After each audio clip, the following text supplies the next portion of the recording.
Tatapan Jordan penuh ancaman saat dia mengepalkan tinjunya. Dia tidak keberatan mengajari Chris pelajaran lain. Chris menatap Jordan dengan marah. Pang, hanya ada 2 jenis orang yang berani berbicara denganku dengan nada seperti itu di DC. Jenis pertama adalah mereka yang lebih kuat dariku. Yang kedua adalah mereka yang memiliki keinginan mati. Kamu jelas bukan tipe pertama. Jika saya tidak salah, Anda pasti memiliki catatan kriminal yang sangat besar. Kamu pasti telah melakukan pembunuhan, perampokan, dan bahkan pemerkosaan. Chris sudah tahu bahwa Jordan bukan orang baik. Sebaiknya kau segera keluar dari DC dan kembali ke tempat asalmu, atau aku akan memastikan kau tidak akan pernah bisa meninggalkan DC. Chris mengancam Jordan. Jordan mencibir, orang ini jelas telah dikalahkan. Namun, dia tidak akan mengakui bahwa saya lebih baik darinya. Dia bilang aku punya keinginan mati. Dia memperlakukan saya sebagai penjahat dengan catatan buruk. Siapa yang akan dipenjara dalam waktu dekat? Jordan mencibir, tebakanmu benar, Chris Heng. Saya memang tidak takut mati. Karena Anda tidak akan membiarkan saya meninggalkan DC, saya akan membuat Anda meninggalkan dunia ini. Jordan berkata dengan sinis dan tiba-tiba memasukkan tangan kanannya ke saku kirinya. Chris langsung kaget. Mereka semua sangat sensitif terhadap tindakan ini karena ketika seseorang melakukan ini, biasanya untuk mengambil pistol yang disembunyikan di saku dada. Jangan main-main, mari kita bicarakan semuanya dengan tenang. Petik 2. Chris sangat ketakutan sehingga dia buru-buru mundur dan bahkan memohon bantuan. Yang mengejutkan, Jordan mengeluarkan sebungkus rokok dari saku mantelnya. Jordan mengeluarkan sebatang rokok dan menatap Chris, sangat ketakutan hingga dia menjadi pucat pasi. Dia berkata, saya hanya merokok. Lihat betapa takutnya kamu. Kamu tidak khawatir aku akan membakarmu sampai mati dengan korek api kan? Anda. Chris sangat marah. Dia baru saja mengancam Jordan dengan nada suara yang sombong. Tetapi dia sekarang memohon belas kasihan dengan cara yang menyedihkan. Lauren, wanita yang dicintainya, benar-benar menyaksikan tindakan yang memalukan itu. Pada saat ini, Lauren juga datang dan berkata, Chris, apakah kamu sudah cukup? Cepat dan bawa mobilmu pergi. Tentunya Anda tidak akan membuat saya menelepon kakek saya dan memintanya untuk membawa mobil Anda pergi, bukan? Petik 2. Chris ketakutan saat mendengar Lauren menyebut kakeknya. Apa yang disebut aliansi pernikahan yang dibangun berdasarkan kepentingan bermanfaat bagi kedua belah pihak dan tidak hanya bagi keluarga Howard. The Hanks jelas ingin menyedot ke Howard. Chris selalu menghormati dan menghormati kakek Lauren. Kecantikan Lauren bukan satu-satunya alasan dia memujanya. Dia juga ingin mendapatkan bantuan dari kakek Lauren. Oke, ayo pergi. Setelah mengatakan itu kepada Rob, mereka dengan cepat pergi dengan Lincoln SUV. Lauren berkata kepada Jordan, biarkan aku mengemudi. Oke. Jordan mengambil alih kemudi karena dia tidak ingin Lauren terlalu lelah. Namun, dia sepertinya mengalami masalah di mana-mana di sini. Oleh karena itu, akan lebih baik membiarkan Lauren mengemudi, yang akan menghemat banyak masalah. Chloe dibawa pergi oleh pelayan Lauren segera setelah mereka kembali ke rumah. Di sisi lain, Lauren berdiri di pintu dan berkata kepada Jordan, Jordan, kamu tidak boleh tinggal lama di DC. Saya sangat mengenal Chris Heng. Dia sangat pendendam. Kamu memukulinya kemarin dan membuatnya sangat malu. Dia bahkan melihat kami pergi ke pusat tes ayah bersama hari ini. Dia pasti tidak akan melepaskanmu. Kenapa kamu tidak meninggalkan DC dan kembali menemani pacarmu untuk saat ini? Datang lagi setelah hasilnya keluar. Petik 2. Jordan dengan panik berkata, bagaimana bisa? Aku berjanji pada Chloe aku akan bermain ski dengannya besok. Bagaimana saya bisa melanggar janji pertama saya kepada putri saya? Nona Howard, saya akan segera menikahi pacar saya, dan kemudian kami akan pergi berbulan madu. Aku mungkin tidak punya waktu untuk datang dan menemani Chloe. Jadi, saya harus tinggal di DC minggu ini dan menemani putri saya 24 jam sehari. Jordan hampir absen dalam 3 tahun terakhir ini. Bagaimana mungkin dia bisa menyia-nyiakan 1 minggunya yang berharga hanya untuk Chris? Baiklah kalau begitu. Lauren tidak mengatakan apa-apa lagi. Kehadirannya akan membuat rumah Lauren terasa sedikit lebih hidup dan lebih bahagia. Setelah meninggalkan pusat tes ayah, Chris pergi ke bungalow terbaik di kota sendirian. Itu berbeda dari tempat Lauren tinggal. Tidak hanya memiliki lokasi yang sangat baik, tetapi juga dilengkapi dengan baik. Itu memiliki tata letak yang sangat megah yang akan mencerminkan status tinggi pemiliknya. Chris harus turun dari mobilnya cukup jauh dan berjalan mendekat. Chris tidak bisa begitu saja masuk sesuka hati ketika dia tiba di pintu masuk. Seorang penjaga pintu berpakaian sebagai pelayan datang untuk memberitahu Chris dengan dingin, "Tuan Hank, maaf, tapi Tuan tidak ada untuk menemui Anda hari ini." Meski mengetahui identitas Chris, dia tidak menurunkan harga dirinya. Sikap Chris juga berbeda dari sebelumnya. Alih-alih sikap sombong yang dia miliki ketika dia menyebut Jordan seekor anjing, nada suaranya lembut, dan dia bahkan berkata dengan tulus, "Tolong beritahu Tuan Howitzer bahwa saya benar-benar memiliki sesuatu yang sangat penting untuk dilaporkan kepadanya. Ini tentang Lauren. Biarkan dia masuk." Pada saat ini, suara keras seorang lelaki tua datang dari rumah di kejauhan. "Silahkan." "Terima kasih." Chris melangkah melewati gerbang dan dengan cepat melintasi halaman besar dengan banyak tanaman dan bunga. "Ten Howitzer." Orang yang ditemui Chris hari ini tidak lain adalah kakek Lauren, Martin Howard. Martin berusia 70-an, tetapi dia masih energi seperti biasanya. Suhunya rendah, dan pemanasnya tidak cukup hangat. Namun, Martin hanya mengenakan kemeja putih tipis. Dia tidak menatap Chris dan malah memiliki papan catur di depannya. "Chris, kemari. Kami sudah lama tidak bermain catur. Temani saya untuk satu putaran," kata Martin. Chris sangat ingin melaporkan Lauren ke Martin. Dia jelas sedang tidak mood untuk bermain catur. "Ten Howitzer, seperti yang Anda tahu, saya buruk dalam catur. Bagaimana mungkin aku bisa mengalahkanmu? Aku di sini untuk..." Martin sama sekali tidak mendengarkannya. Sebaliknya, dia bertanya, "Apakah kamu ingin hitam atau putih?" Chris tidak berani untuk tidak mematuhi Martin, jadi dia berkata, "Saya akan memiliki hitam." Chris dengan patuh bermain catur dengan Martin, tetapi karena fakta bahwa dia kurang terampil daripada Martin, dia tidak bermain dengan benar. Apalagi dia berniat untuk kalah dan mengakhirinya lebih awal. Segera, Martin meninggalkan Chris tanpa gerakan lain.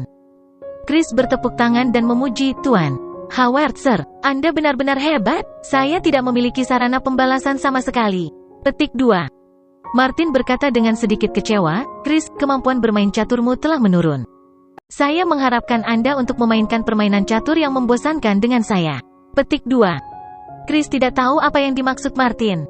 Karena tidak tahan lagi, dia berkata, "Tuan Howitzer, cucu Anda membawa orang asing ke pusat tes paternitas hari ini. Dia mungkin ayah biologis Chloe?"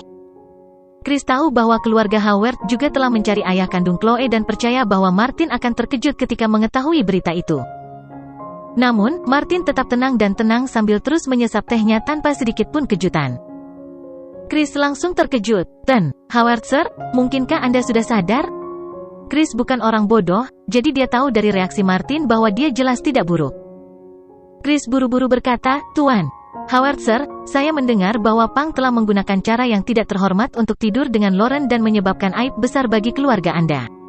Jika terbukti bahwa Chloe benar-benar putrinya, saya bersedia menyingkirkannya atas nama keluarga Howard." Selama Martin memberinya lampu hijau, Chris bisa segera mengatur agar Jordan dibunuh. Namun, Martin memandang Chris dengan sangat kecewa dan berkata, "Chris, aku cukup mendukung pernikahanmu dengan Lauren pada awalnya, tetapi sekarang ada perubahan pada rencananya. Saya pikir Anda harus melupakan menikahi Lauren." Chris langsung merasa marah setelah mendengar itu. Chris tidak keberatan dengan kenyataan bahwa Lauren memiliki seorang putri di luar nikah. Namun, Howard tidak menginginkannya. "Mengapa? Apa kau akan membiarkan Lauren menikahi bajingan itu?" Chris berkata dengan marah. "Pang." Martin tidak bisa menahan tawa ketika dia mendengar istilah yang dicap oleh Chris untuk Jordan. "Chris, anak itu bukan bajingan. Anda jauh lebih rendah daripada dia dalam hal latar belakang." Petik 2. "Apa?" Chris terkejut. Dia awalnya mengira Jordan hanyalah seorang sopir dan gangster. Dia tidak berharap Jordan memiliki status yang lebih kuat darinya. "Tidak heran dia berani begitu sombong terhadapku." Chris ingat bagaimana Jordan meremehkannya selama 2 pertemuan itu, dan dia akhirnya mengerti segalanya.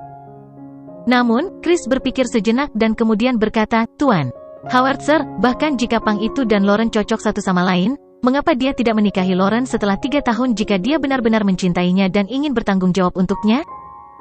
Aku tahu kalau Pang itu hanya menyukai Chloe dan tidak memiliki perasaan sama sekali pada Lauren." Kata-kata Chris membuat Martin mengerutkan kening, dan wajahnya langsung berubah cemberut karena tidak senang. "Kembalilah," kata Martin dingin, memintanya pergi. "Ten Howitzer." Chris masih akan mengatakan sesuatu, tetapi seorang pelayan tua berjalan mendekat dan mengulurkan tangannya ke arah Chris. "Silahkan." Chris mengertakkan gigi, tidak berani untuk tidak menurut. Dia kemudian pergi perlahan. Setelah Chris pergi, Brett keluar dari kamar di dalam. Brett tertawa dan melihat ke papan catur. Dia kemudian mengejek dengan jijik, "Kakek, kamu sangat memuji Chris sepanjang waktu. Keterampilan bermain caturnya sangat buruk." Martin menggelengkan kepalanya dengan kecewa dan berkata, "Chris cukup luar biasa ketika dia masih muda, tetapi semakin tua dia, semakin sombong dan arogan dia. Namun, dia cukup menonjol di antara para pecundang dari lingkaran kelas atas." Brett kembali ke kursi tempat Chris duduk tadi dan bertanya kepada Martin, "Kakek, Chris mungkin tidak berguna, tetapi dia memiliki penilaian yang baik. Meskipun adikku sangat menarik, Jordan sama sekali tidak tertarik secara romantis padanya. Bagaimana jika dia meninggalkan DC setelah hasil tes keluar?" Martin mengulurkan tangannya untuk menyentuh papan catur dengan ekspresi tenang di wajahnya. "Membunuh?" Ekspresi menakutkan muncul di wajah Martin. Brett tertawa dan berkata, "Luar biasa, kakek, kamu akhirnya bersedia menerima Jordan bajingan ini. Ketika saya menemukan kebenaran tahun lalu, saya ingin membuat seseorang membunuhnya. Tapi kamu tidak mengizinkanku, dan kamu mengatakan bahwa untuk membalas dendam, ada banyak cara lain untuk membuat seseorang menderita tanpa harus membunuh mereka secara langsung. Tidur dengan Hailey Camden adalah saranmu? Hasil tes akan keluar dalam seminggu, dan selama dia tidak mau menikahi Lauren, Jordan akan mati pada hari itu juga." Martin menyipitkan mata, melihat pohon akasia di halaman, dan bergumam, "Oh Charleston Steele, saya telah membantu Anda berkali-kali dalam beberapa dekade terakhir dan mencoba berteman dengan Anda berkali-kali untuk melihat apa sebenarnya keluarga misterius Anda. Petik 2. Namun, kamu bahkan tidak menganggap serius Howard? Sekarang, cucumu yang paling luar biasa benar-benar membuat cucuku hamil, dan dia bahkan telah melahirkan bayinya. Hah, aku ingin tahu apakah kita bisa menjadi mertua kali ini." Petik 2. Pada titik ini, Martin tiba-tiba teringat sesuatu dan menginstruksikan Brett lagi, "Kakak Jordan, Jamie, sengaja menjodohkannya dengan Lauren. Saya khawatir itu tidak sesederhana Lauren menjadi cantik. Saya menduga bahwa mungkin ada makna yang lebih dalam dari ini. Brett, terus lacak Jamie dan begitu kau menemukannya, tangkap dia dengan segala cara. Kalau begitu, bawa dia ke sini untuk menemuiku." Mendengar nama Jamie, Brett menggertakkan giginya lebih keras. Keinginannya untuk membunuh Jamie 100 kali lebih kuat daripada keinginannya untuk membunuh Jordan? Ya, Brett mengakui dengan keras. Keesokan harinya, Jordan membawa Lauren dan Chloe ke sebuah resort ski yang jaraknya cukup jauh dari pusat kota. Chloe mulai belajar bermain ski tahun lalu, yang membuat Jordan agak senang. Alasannya adalah bahwa Jordan akan memperkenalkan Chloe untuk bermain ski di usia muda. Banyak orang tua dari latar belakang biasanya membiarkan anak-anak mereka bermain dengan bebas ketika mereka berusia 3-8 tahun dan menjaga mereka agar tidak terlalu lelah. Namun, belajar bermain piano, ski, dan berenang pada usia ini dapat bermanfaat bagi anak-anak seumur hidup. Selain itu, mereka akan mengambil keterampilan itu dengan sangat cepat juga. Jordan, Lauren, dan Chloe sedang bermain ski di trek pemula dan merekam video sambil menikmati waktu bersama keluarga, seperti saat mereka berlibur. Jordan mendaftar Chloe untuk kontes bersepeda ski untuk anak berusia 4 tahun, dan dia datang di tempat pertama tanpa diragukan lagi. Chloe sangat berbakat dalam olahraga, dan dia jelas mewarisi gen baik Jordan. Dalam beberapa hari berikutnya, Jordan mengajak Chloe bermain setiap hari. Dia sama sekali tidak menyadari bahwa dia mungkin mati di DC pada hari rilis hasil tes paternitas. Segera, seminggu berlalu. Jordan dan Lauren pergi ke pusat tes paternitas pagi-pagi sekali. Pada saat ini, Martin sudah tahu jawabannya. Brett melaporkan kepada Martin di rumah mewah itu, "Kakek, hasil tes paternitas sudah keluar. Si brengsek Jordan Steele itu benar-benar ayah biologis Chloe?" Martin mengangguk, sama sekali tidak terkejut dengan hasil itu. Martin mengganti sepatunya dan berkata, bahwa Chloe pergi dari rumah Lauren dan kirim orang untuk menyergap tempatnya. Pastikan jalan di luar rumahnya juga bersih dari pejalan kaki. Ketika Jordan kembali, aku harus memastikan dia memberiku jawaban. Dia menikahi Lauren atau membayar kesalahan masa lalunya dengan nyawanya. Martin berencana untuk bertemu secara pribadi dengan Jordan, pewaris generasi ketiga Stellus.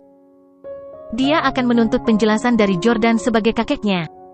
Namun, pada saat ini, seorang pelayan tiba-tiba memasuki rumah dan berkata, "Tuan, Russell Miller dari Houston telah mengirimi Anda undangan pernikahan." Brett menerima undangan itu dan melambai pada pelayan itu untuk memberi isyarat agar dia pergi. Setelah itu, dia meraihnya dan tertawa. "Saya ingat Russell berusia 50-an kan? Istrinya baru saja meninggal beberapa tahun yang lalu, dan dia sebenarnya akan segera menikah lagi. Ini bukti kalau dia brengsek. Kakek, kurasa kita tidak harus terus membantunya. Jika suatu hari kita kehilangan kekuatan kita, dia pasti tidak akan membantu kita juga. Keluarga Howard tidak asing dengan Russell karena Martin telah membantu Russell sebelumnya. Dia telah berhasil menjadi orang terkaya di Houston dalam beberapa tahun terakhir, dan keluarga Howard pasti pantas mendapatkan pujian untuk itu. Untuk mempertahankan status keluarga Howard di negara itu, mereka sering berinvestasi pada mereka yang memiliki potensi besar. Dia bisa melihat potensi Russell saat itu dan merasa bahwa dia adalah bahan untuk mencapai hal-hal besar dalam hidup. Oleh karena itu, dia mengambil inisiatif untuk membantunya, seperti yang dia lakukan beberapa dekade yang lalu. Dia pasti berharap Russell akan membantu keturunan Howard jika dia atau anak-anaknya menjadi sukses di masa depan.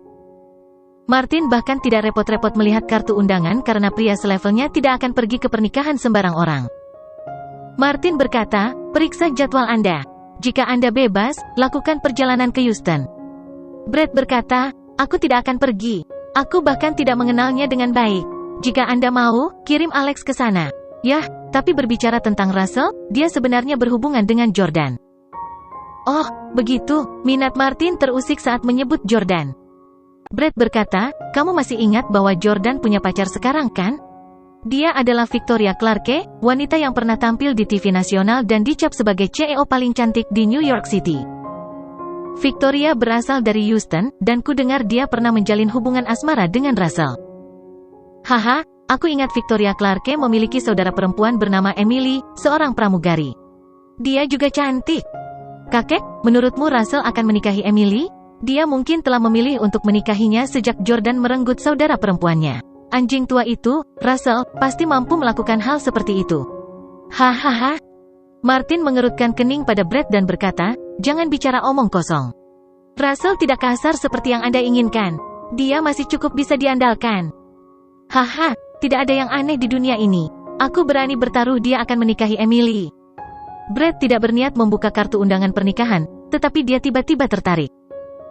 Dia ingin melihat apakah Russell akan bertindak lebih jauh untuk memangsa Emily yang muda dan tidak mengerti setelah gagal memenangkan hati Victoria. Oleh karena itu, Brett dengan penasaran membuka undangan tersebut. Brett tercengang setelah membaca isinya. Untuk Tuan Martin Howard. Tanggal 15 Maret pukul 18. Tempat, Grand Skylight Hotel. Anda diundang ke pernikahan kami. Petik 2. Pengantin pria, Russell Miller. Pengantin, Victoria Clarke. Victoria Clarke, pengantin wanitanya adalah Victoria Clarke. Kenapa pengantinnya Victoria Clarke? Brett berseru keheranan saat dia melihat nama pengantin wanita. Jordan adalah musuh Brett, jadi tentu saja, dia tahu semua tentang Jordan serta keberadaan Hailey dan Victoria. Dia berpikir bahwa Victoria harus menjadi tunangan Jordan sekarang. Tapi mengapa dia tiba-tiba menikahi Russell? Apa? Kali ini, bahkan Martin, yang selalu tenang, juga terkejut.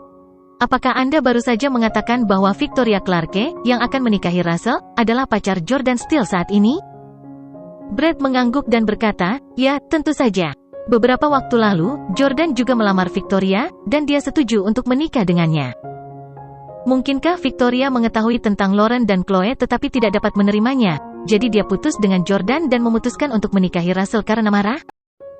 Tapi, mengingat pemahamanku tentang Victoria, dia seharusnya tidak bertingkah seperti ini.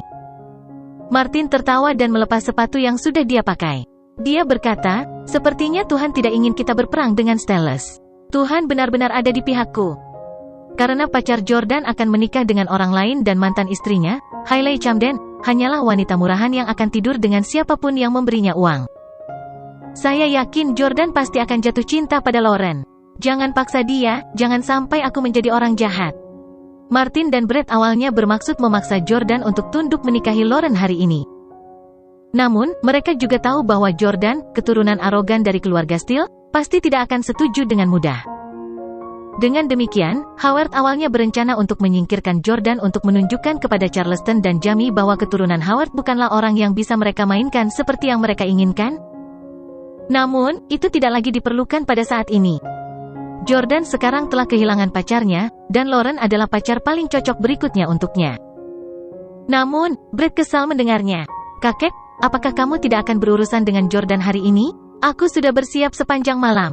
Aku ingin menghajarnya untuk membalas dendam hari ini. Martin tertawa dan berkata, tidak, mengapa saya harus memohon padanya untuk menikahi Lauren? Dalam waktu singkat, dia akan mengambil inisiatif dan memohon saya berlutut untuk membiarkan dia menikahi Lauren. HMPH, kalau begitu kita akan membuat Lauren melahirkan putra Jordan. Saya tidak percaya bahwa saya tidak bisa mengorek rahasia Steles. Brett tahu bahwa Martin selalu merasa bahwa keluarga Steele yang misterius menyembunyikan misteri yang berbeda dari keluarga lainnya. Oleh karena itu, dia sangat ingin tahu rahasia apa yang mereka sembunyikan. Memikirkan hal ini, Brett tidak mengatakan apa-apa lagi dan hanya berjalan keluar dari kamar Martin. Jordan, kakek mungkin akan membiarkanmu pergi hari ini, tapi itu tidak berarti aku akan melepaskanmu. Hei, aku khawatir kamu masih belum tahu berita pernikahan Victoria dan Russell kan?